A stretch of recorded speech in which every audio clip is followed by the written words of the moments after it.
कर्मचारियों को नुकसान, रेलवे को फायदा नहीं।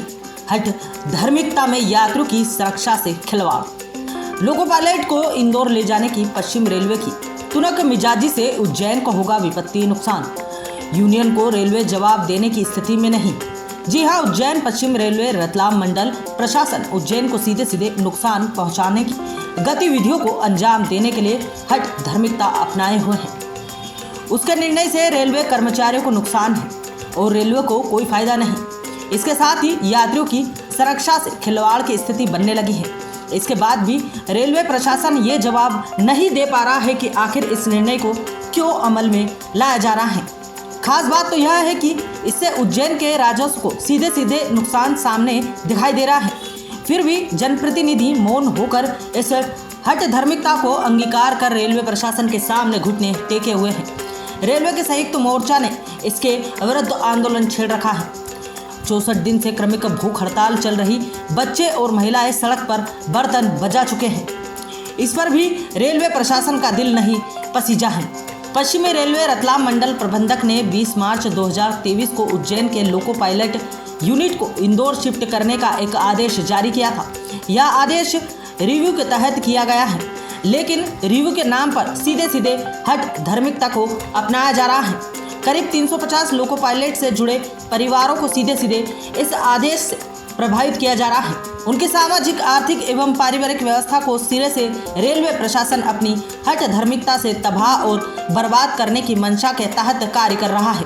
खास बात तो यह है कि रेलवे मंत्री भी इस मामले में कह चुके हैं कि फिर भी रेलवे प्रशासन है कि भाजपा को सिरे से नुकसान पहुंचाने की मंशा को अंजाम देने से पीछे नहीं हट रहा है।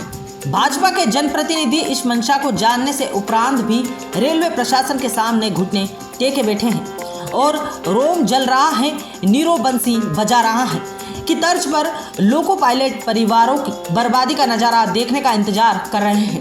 संयुक्त मोर्चा के संयोजक एस शर्मा बताते हैं कि लोको पायलट यूनिट उज्जैन से ही शेड्यूल के मान से चल रही थी। इसे कोई भी समस्या नहीं थी, ना है आगे भी समस्या उत्पन्न होने का कोई कारण दिखाई नहीं देता है। इनमें यात्री ट्रेन, माल वाहक ट्रेन, सुपरविजन ट्रेन सभी का संचालन करने वाले ड्राइवर, सहायक शामिल है। सभी श्रेणी के मिलाकर उज्जैन में करीब 350 लोको पायलट है। इनकी जिम्मेदारी की स्थिति यह है कि इन पर सीधे सीधे 1000 यात्रियों की सुरक्षा एवं संरक्षा का भार होता है, तो करोड़ों अरबों रुपए के माल का भी रेलवे संचालन में ये रीढ़ की हड्डी है। शर्मा के अनुसार हम अधिकारियों से पूछ कर थक गए हैं कि इससे क्या फायदा होने वाला है, कोई बताने को तैयार नहीं है। हमारे लोको पायलट का कहना है कि देश को, रेलवे को, रेल कर्मियों को इस तब्दीली आदेश से कोई भी फायदा हो तो हम जाने को तैयार हैं। हमें रंच मात्र भी उसमें संकोच नहीं होगा।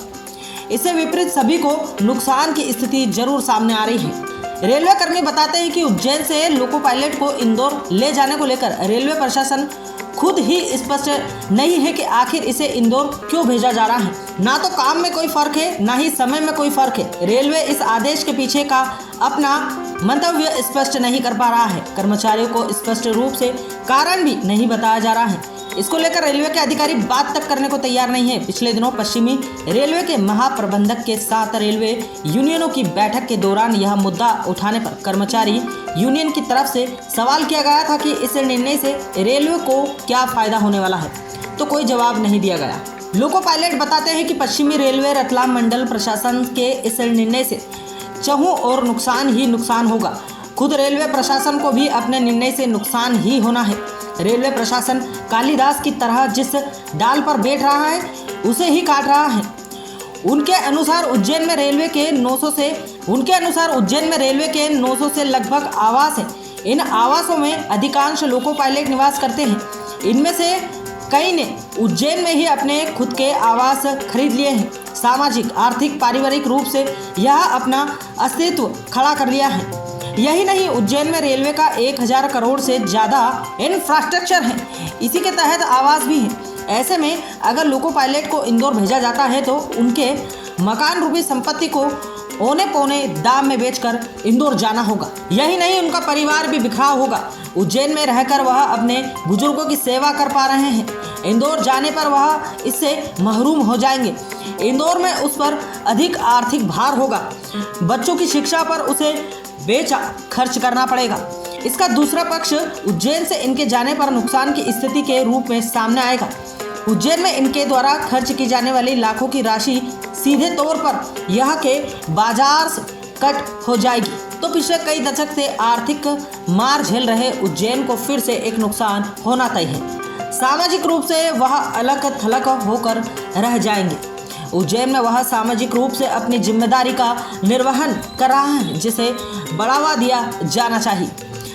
हाल यह है कि लोको पायलट परिवार सामाजिक कार्यों में अपनी जिम्मेदारियों की पूरी तरह से निर्वहन करते हैं, जिसका प्रमाण यह है कि उनके आंदोलन में शहर का जन जन उन्हें सहयोग करने के लिए आतुर है और सहयोग कर रहा है, जबकि इससे उलट रेलवे प्रशासन हट धार्मिकता के साथ इसे भंग करने पर आतुर दिखाई दे रहा है। नैतिकता की बात करने वाला रेलवे प्रशासन यहाँ अपनी जिम्मेदारी से मुंह फेर तानाशाही रवैया अपना रहा है। आदेश के बाद 6 लोको पायलट को इंदौर भेज दिया गया था। ये सभी रिव्यू के तहत अपनी वापसी के लिए लिख कर दे चुके हैं। उसके बाद भी इनकी कोई सुनवाई नहीं हो पा रही है। उन्हें आने वाली परेशानियों को भी नज़रअंदाज किया जा रहा है। इन 6 लोको पायलट का सामान्य जीवन पूरी तरह से ध्वस्त हो चुका है। हाल यह सामने आ रहे हैं कि 8 से 10 घंटे चलाने के उपरांत उन्हें उज्जैन के लिए निकलने में 1 से 2 घंटे ट्रेनों का इंतजार करना पड़ता है। उसके बाद करीब इतना ही समय उन्हें सफ़र में बिताकर उज्जैन आना पड़ता है। इसी तरह से इंदौर के लिए वापसी होती है। करीब 6 घंटे से अधिक का समय सफ़र और इंतजार में ही व्यतीत हो जाता है। पर्याप्त आराम के अभाव में कार्य क्षमता पर सीधा असर हो रहा है। इससे यात्रियों के जान माल की सुरक्षा को सीधे सीधे खतरे की स्थिति में रेलवे प्रशासन डाल रहा है। अब करीब 350 लोको पायलट सीधे तौर पर 15,000 मतदाताओं के रूप में हैं। उनके परिवार के सदस्यों के साथ ही सेवानिवृत्त एवं अन्य कर्मचारी उनका पक्ष संभाले हुए हैं। 1,000 रेलवे कर्मचारी इस आदेश को हट धार्मिकता मान रहे हैं। ऐसे में करीब 20,000 मतदाता लोको पायलट को इंदौर ले जाने के आदेश का विरोध कर रहे हैं। यही मतदाता भाजपा के जिम्मेदार जनप्रतिनिधियों की सुस्ती स्थिति को बराबर देख रहे हैं। इस पर अब इनका सीधा सीधा कहना है कि रेलवे प्रशासन रेल मंत्री के आदेश को ही दरकिनार कर अपनी तानाशाही कर रहा है। तो इसका सीधा मतलब यह है कि रेलवे पर शासन करने वालों की स्थिति और पकड़ कमजोर है। उन्हें रेलवे का प्रशासन ही चला रहा है। ऐसे में आने वाले चुनाव में विचार करने की स्थिति बन रही है। संयुक्त मोर्चा के संयोजक एस शर्मा बताते हैं कि हमने आंदोलन के तहत बुजुर्ग माता पिता और पत्नी बच्चों के साथ रेलवे स्टेशन पर प्रदर्शन किया। यही नहीं, रेलवे स्टेशन पर झाड़ू लगाई, प्लेटफॉर्म पर प्रदर्शन किया, कैंडल मार्च निकाला, जिसमें शहर के नागरिकों ने भी अपनी भागीदारी करते हुए हमें समर्थन दिया। पत्नी बच्चों और परिवार के साथ यहाँ बर्तन बजाए, यहाँ तक कि बच्चों ने रेलवे प्रशासन के गुहार की तख्तियाँ हाथों में लेकर अपनी याचना रखी। भगवान श्री महाकालेश्वर को ज्ञापन सौंपकर अपनी मांग रखी गई। सद्बुद्धि यज्ञ किया गया।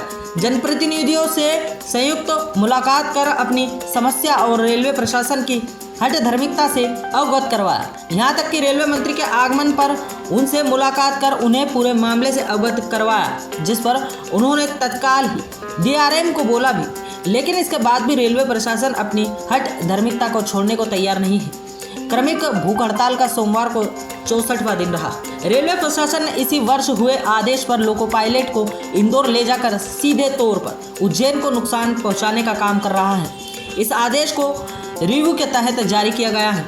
इसके उलट 13 वर्ष पूर्व उज्जैन में पश्चिमी रेलवे के जोनल ट्रेनिंग सेंटर खोलने को लेकर रेलवे प्रशासन नींव के तहत एक ईंट भी नहीं जोड़ पाया है। उलट उनकी जमीन पर अतिक्रमण के हालात फिर से बनने लगे हैं। जोनल ट्रेनिंग सेंटर की कवायद 2010 में मकोड़िया आम की रेलवे कॉलोनी के खाली होने के बाद से चल पड़ी थी। इसके पीछे वजह यह सामने आई थी कि पूर्व में उदयपुर का जोनल ट्रेनिंग सेंटर वर्ष 2004 में उत्तर पूर्व रेलवे चला गया। उसके बाद से ही ट्रेनिंग के लिए कर्मचारियों को वहां जाना पड़ता है। पश्चिमी रेलवे ने अपना ट्रेनिंग सेंटर बनाने की कवायद के तहत उज्जैन की मकोड़िया आम स्थित खाली जमीन का चयन किया था। रेलवे प्रशासन की 2010 से चली इस मंद गति की कार्यवाही ट्रेन को 2017-18 में स्टेशन मिला और बजट में इसे शामिल करते हुए राशि स्वीकृत कर दी गई। अब तक इसके 2 बार टेंडर आ चुके हैं, लेकिन कार्य के स्तर पर धरातल पर एक ईंट भी रेलवे प्रशासन यहाँ ट्रेनिंग सेंटर के नाम पर नहीं जोड़ सका है।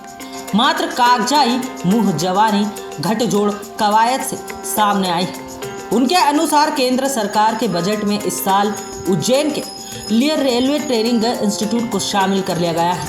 इस इंस्टीट्यूट की क्षमता पहले 200 कर्मचारियों की ट्रेनिंग के लिए थी। इसे बढ़ाकर अब 800 कर्मचारियों की क्षमता वाला कर दिया गया है। केंद्रीय बजट में इसके लिए 10 करोड़ रुपए का प्रावधान किया गया है। पूरा प्रोजेक्ट 200 करोड़ रुपए का है। उज्जैन में रेलवे कर्मचारी ट्रेनिंग इंस्टीट्यूट के लिए 10 करोड़ रुपए का प्रावधान किया गया है। इंस्टीट्यूट के लिए कंसल्टेंट एजेंसी भी तय हो चुकी है और इसके निर्णय के लिए जल्द ही टेंडर भी निकाले जा रहे हैं।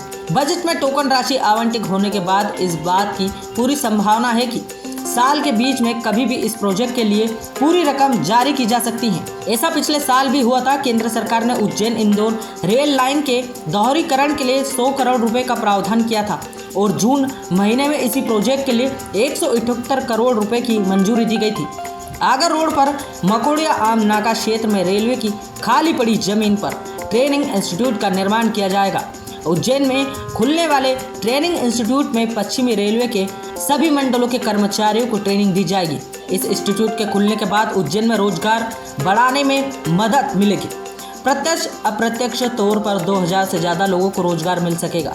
हाल ही में 28 जुलाई को इसका टेंडर खोला गया है।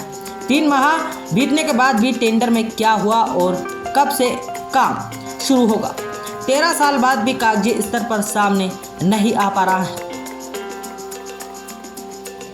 देश विदेश गांव शहर सब पे नजर, सबकी खबर, नया रूप है नए है रंग, सबको समेटे अपने संग। आपका अपना शहर का सपना दैनिक अवंतिका, दैनिक अवंतिका, दैनिक अवंतिका। खेल राजनीति फिल्मी बातें सब कुछ ही हम इसमें पाते। घर होटल ऑफिस या दफ्तर, क्लर्क प्यून या हो फिर अफसर, सबका चहेता सबका प्यारा दैनिक अवंतिका, दैनिक अवंतिका, दैनिक अवंतिका।